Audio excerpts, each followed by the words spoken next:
수중으로 들어가라는 수색을 하지도 않는 저에게 또 작전 통제권이 없는 저에게는 법적으로는 책임이 없는 것으로 저는 그렇게 알고 있습니다.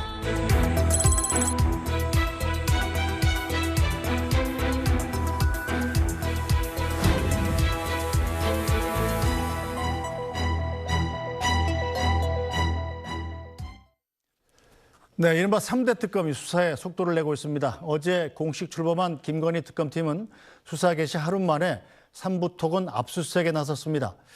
김건희 여사가 연루된 의혹 중 가장 먼저 삼부토건 주가 조작 사건 수사에 나선 겁니다. 한편 내란 특검은 어제 한덕수 전 총리 소환에 이어서 오늘은 김주현 전 민정수석과 김성훈 전 대통령 경호처 차장을 소환해서 조사했습니다.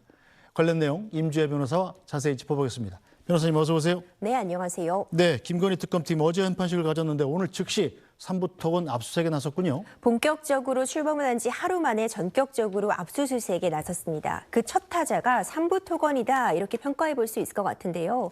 삼부토건 같은 경우에는 2023년도에 굉장히 급격한 어떤 주가 상승이 있었습니다. 그 과정에서 우크라이나 재건주로 분류가 되면서 전 현직 임원진들이 또 막대한 시세 차익을 얻기도 했었거든요.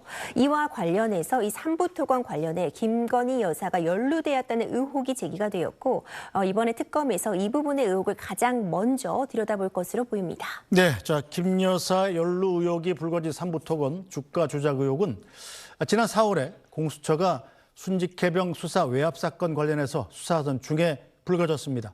어떤 의혹인지 리포트로 먼저 보고 오겠습니다. 2023년 5월 16일 우크라이나 대통령 영부인 젤렌스카 여사가 윤석열 전 대통령 부부와 만나 재건 사업을 논의합니다.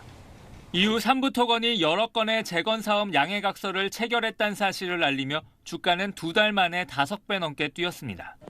젤렌스카 여사가 윤 전 대통령 부부를 만나기 직전인 5월 14일 도이치모터스 주가 조작 사건의 공범인 이종호 전 블랙펄 인베스트먼트 대표가 한 대화방에서 3부 내일 체크라는 메시지를 남긴 사실이 알려지면서 주가 조작 의혹이 불거졌습니다.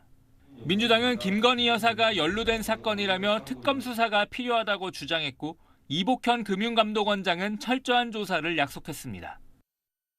자, 임주혜 변호사, 이 당시에 도이치모터스 주가 조작 의혹의 핵심 공범이죠. 이종호 전 대표, 저 블랙펄 인베스트먼트 대표 아니겠습니까? 그 사람이 단톡방에다가 3부 체크하고 이런 메시지를 남긴 게 밝혀지면서 논란이 불거진 거죠. 그렇죠. 이 모든 사건의 연결고리가 바로 이 이종호 전 대표입니다. 이종호 전 대표가 이 삼부토건 주가가 이렇게 급상승하기 직전, 그리고 김건희 여사가 이제 우크라이나 영부인과 어떤 만남을 갖기 직전에 단체창에 이런 메시지를 남긴 겁니다. 내일 네. 삼부토건 체크, 그러니까 삼부 체크 이렇게 남긴 건데 그렇다면은 미리 어떤 사전에 정보를 갖고 있었던 것이 아닌가 이런 의혹이 제기가 되고 있는 겁니다. 그 사이에 이 주가가 정말 많이 올랐군요. 그렇죠. 2달 사이에 5배. 이건 폭등이라는 말로는 표현이 부족한 것 같아요. 네. 그런데 문제는 정상적인 과정이라면 주가가 오르고 내리는 건 당연할 텐데 네. 사실상 삼부토건이요. 실질적으로는 우크라이나 재건에 참여할 수 있는 그런 실력이나 능력도 없었고 네. 의사가 없었음에도 형식적으로 외국 회사와 MOU 같은 걸 체결함으로써 어떤 주주들을 혼돈하게 했다는 부분입니다. 이제 이런 부분들에 대한 의혹이 내란 특검팀, 그러니까 김건희 여사 특검팀에서 본격적으로 다뤄질 예정입니다. 네, 그런데 당시에 금감원이 해당 의혹을 조사를 했었는데, 자, 김건희 여사는 조사 대상에 넣지도 않았었잖아요. 그런데 왜 특검팀은 이 사건을 1순위로 조사를 하는 거죠? 당시에는 포함되지 않았습니다. 이 삼부토건 관련돼서 전 현직 임직원들이나 관련자들은 자본시장법 위반으로 대규모 조사를 받게 되었는데요. 당시에는 김건희 여사와의 어떤 연결고리를 발견하지 못했기 때문에 네. 별도로 수사 선상에 오르지 않았던 것으로 보이거든요. 하지만 이번 특검 측에서는 지금 이종호 전 대표라는 연결고리를 확실하게 확인을 한 것 같습니다. 최상북 순직 관련된 의혹도 그렇고 도이치모터스 주가 조작 관련된 의혹도 그렇고 어떤 김건희 여사에 대해서 무언가를 정보를 제공하고 그에 따라서 청탁을 한 혐의를 받고 있기 때문에 그 연결고리에 따라서 이번에는 수사 선상에 올랐다고 볼 수 있습니다. 네, 자, 그런데 오늘 특검팀이 삼부토건 압수수색을 하러 갔더니 이미 이사를 했다고요? 그렇죠. 바로 얼마 전입니다. 지난달 30일에 삼부토건이 본사를 이전한 것으로 지금 확인이 된 겁니다. 본사를 이전할 수야 있겠죠. 네. 일반적으로 이미 예정된 경우라고 한다면은 이전을 하는 것이 아주 이례적이다 이렇게 볼 수는 없겠지만 이미 이사를 한 시점에는 삼부토건이 수사선상에 올라 있다는 기사들이 나온 이후였습니다.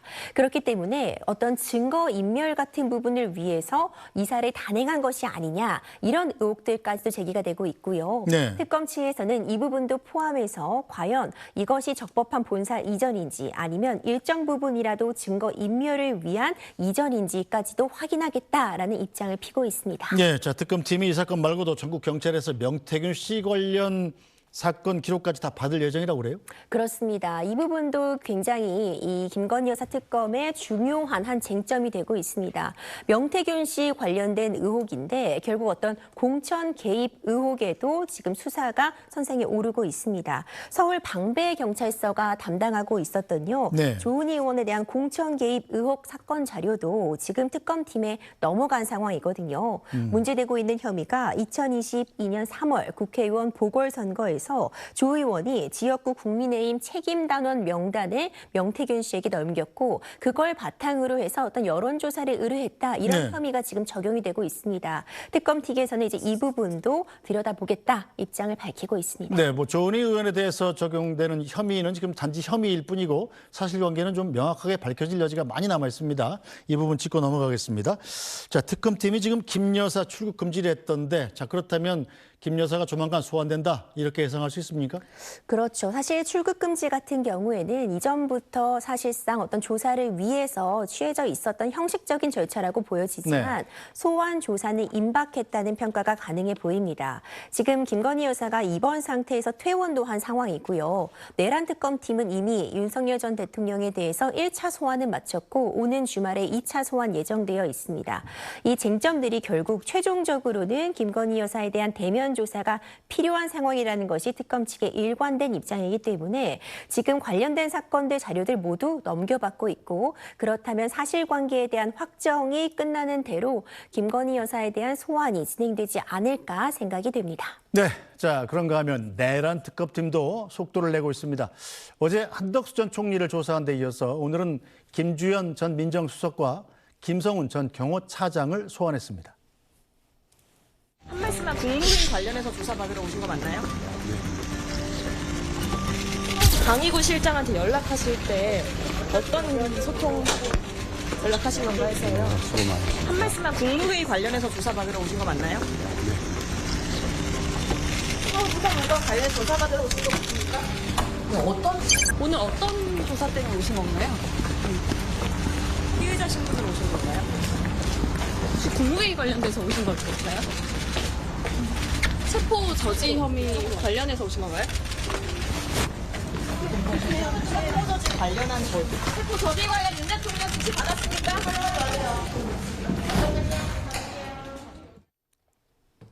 네, 자 김주현 전 민정수석 그리고 김성훈 전 경호처 차장 둘 다 취재진의 질문에 아무런 대답을 하지 않는데 일단 김주현 전 민정수석은 어떤 조사를 받게 됩니까? 김주현 전 민정수석은요. 강희구 전 대통령실 부속 실장에게 전화를 걸어서 이 비상계엄과 관련된 부분은 문서로 남겨진 그런 부분들이 있어야 되는데 그런 문서가 있느냐라는 취지의 전화를 한 것으로 알려져 있습니다. 그러니까 결국 이와 관련해서 사후적으로 비상계엄 선포문 같은 것들이 만들어졌다는 게 지금 내란 특검팀에서 새로 좀 주목하고 있는 지점이거든요. 네. 이번에 소환 조사를 통해서 그 12.3 비상계엄 선포 전 과정에서 지금 김 전 수석도 내란에 동조한 바가 있는지 내지는 어디까지 지금 이 상황을 미리 사전에 알고 함께 했는지 이런 부분에 대한 조사가 이어지고 있으리라 봅니다. 네, 자 김주현 전 민정수석 비상계엄 하루 뒤인 12월 4일 이른바 안가 회동에도 참석한 걸로 알려져 있죠.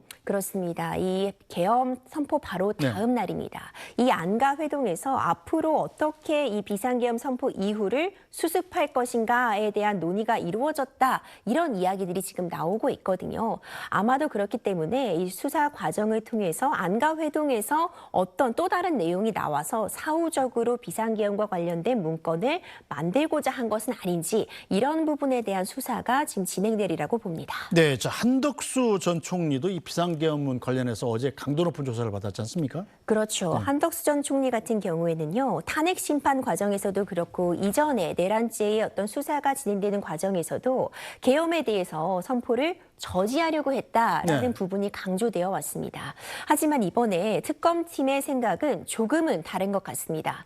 결국 한덕수 전 총리로 인해서 추가적으로 국무위원들을 불러서 국무위원들이 이제 국무회의를 열게 되었고 그 부분 때문에 오히려 이 비상계엄이 형식적인 요건을 좀 흠결한 부분이 있지만 갖추었다고도 볼 수가 있어져서 오히려 비상계엄을 적극적으로 막으려고 한 게 아니라 비상계엄에 동조한 것 아니냐라는 지금 그런 혐의를 받고 있거든요. 그렇기 때문에 피해자 신분으로 굉장히 어제 하루 종일 강도 높은 조사가 이루어졌으리라고 봅니다. 네, 자, 한덕수 전 총리는 지난 2월에 사후 계엄 선포문에 서명을 한 뒤에 이를 폐기한 의혹을 이미 한번 인정했던 사실이 있습니다.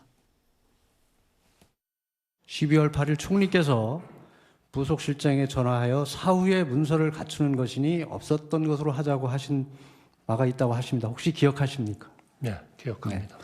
부속실장은 그 당시 총리께서 그 사후 문서에 대해서 없애자고 하시면서 문서가 없더라도 국무회의 실체는 있지 않느냐고 분명히 말씀하셨다고 기억을 하고 있습니다. 그거는 사법 절차를 통해서 확정되리라고 생각합니다.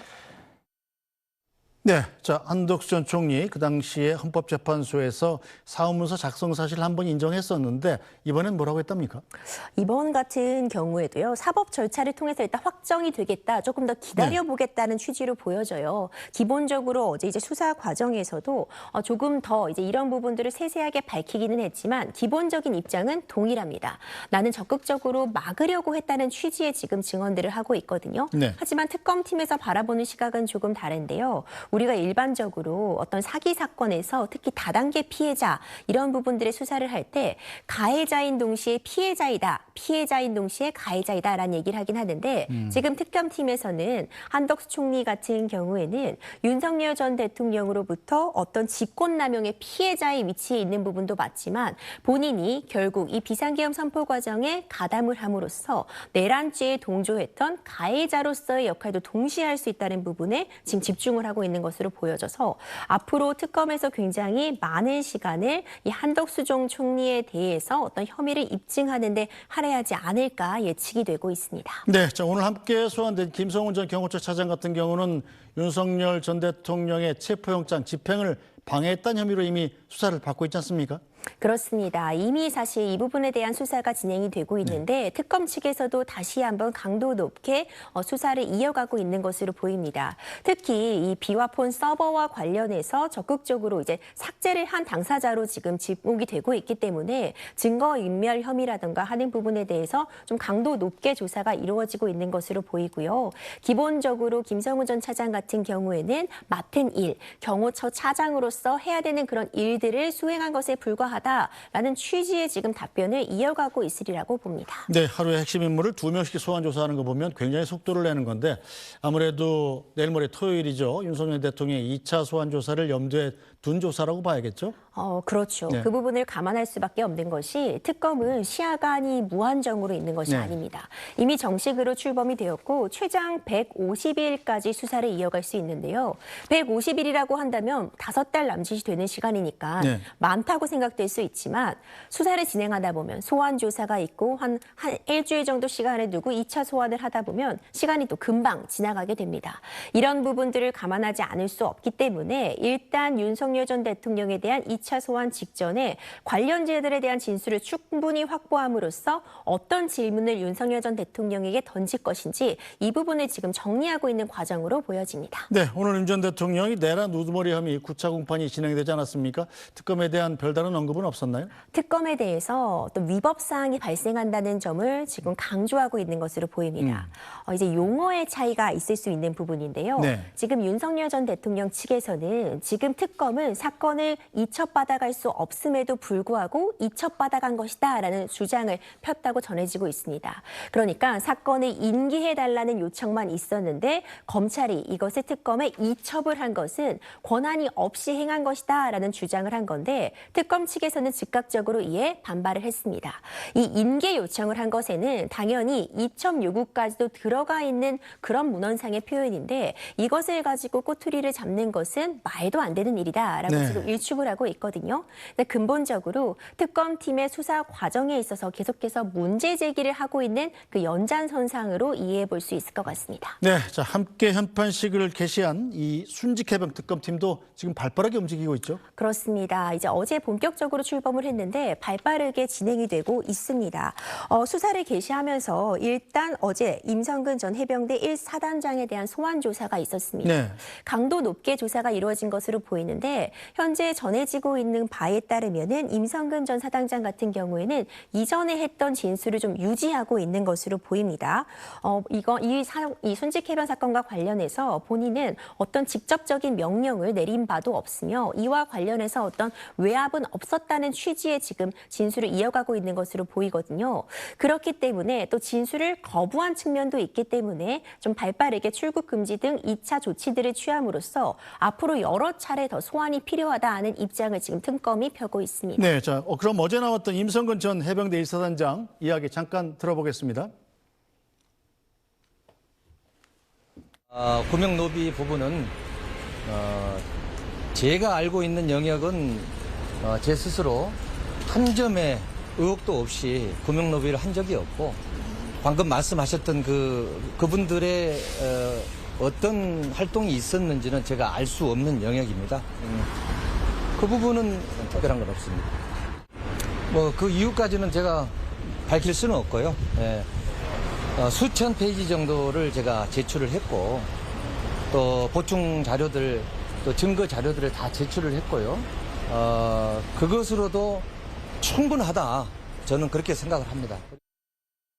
네, 자 최해병 특검 같은 경우는 다른 특검보다 좀 사건 구조가 좀 간단한 건 아닙니까? 그렇죠. 상대적으로는 혐의점이 이제 하나로 몰려 있기 네. 때문에 간단하다고도 볼 수 있습니다. 결국 일명 VIP 경로설이라고 하죠. 이 순직해병 사건과 관련해서 어떤 대통령실 측에 외압이 있었느냐 이 부분을 밝히는데 특검팀이 좀 총력을 기울일 것으로 보이고 이 최장병 특검 같은 경우에도 결국 최종적으로는 뭐 대통령이나 김건희 여사에 대한 소환 조사 필요성은 강조하고 있기 때문에 이 부분은 또 일정 조율을 통해서 윤 전 대통령 부부에 대한 소환 일정이 잡히지 않을까 생각이 됩니다. 알겠습니다. 오늘 말씀은 여기까지 듣겠습니다. 임주혜 변호사 말씀 잘 들었습니다. 네, 오늘 뉴스 브리핑은 여기서 모두 마치겠습니다. 저희는 내일 다시 찾아뵙겠습니다. 고맙습니다.